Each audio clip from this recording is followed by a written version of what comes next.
Europe 1 réveille les Français. Europe 1, il est 7h26, Thomas Soto.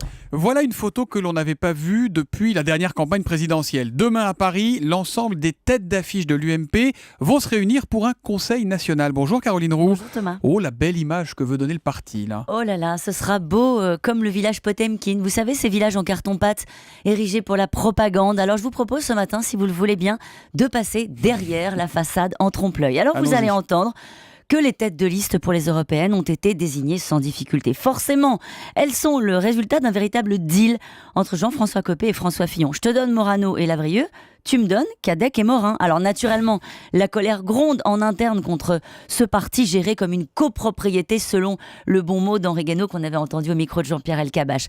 Vous allez entendre que l'UMP a un projet. En réalité, Jean-François Copé le dit lui-même. C'est un copier-coller de son discours de la rentrée. Le patron de l'UMP tente tout simplement d'emmener le parti sur sa ligne politique.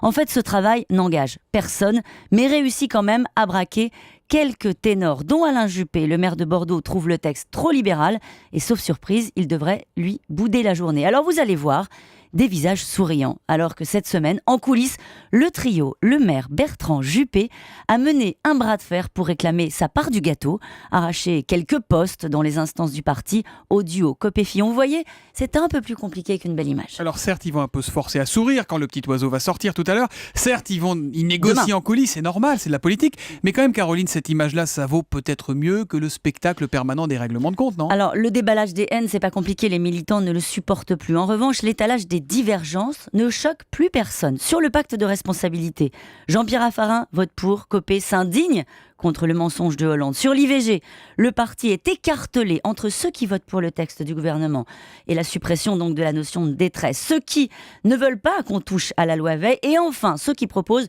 le déremboursement de l'IVG. Ce ne sont pas des nuances, mais des plus profond, ruptures là. de fond. Certes, il y a plus de sang sur les murs, vous avez raison, mais il n'y a toujours pas de projet commun. Finalement, Caroline, la seule bonne nouvelle pour l'UMP, elle pourrait venir des élections. C'est uniquement cette perspective d'ailleurs qui calme les esprits, c'est l'unité par devoir.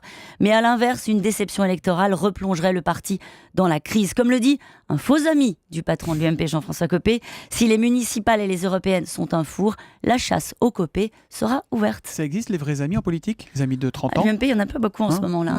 L'info politique de Caroline Roux, c'est tous les jours à 7h25 sur Europe 1. À lundi, Caroline. À lundi. Europe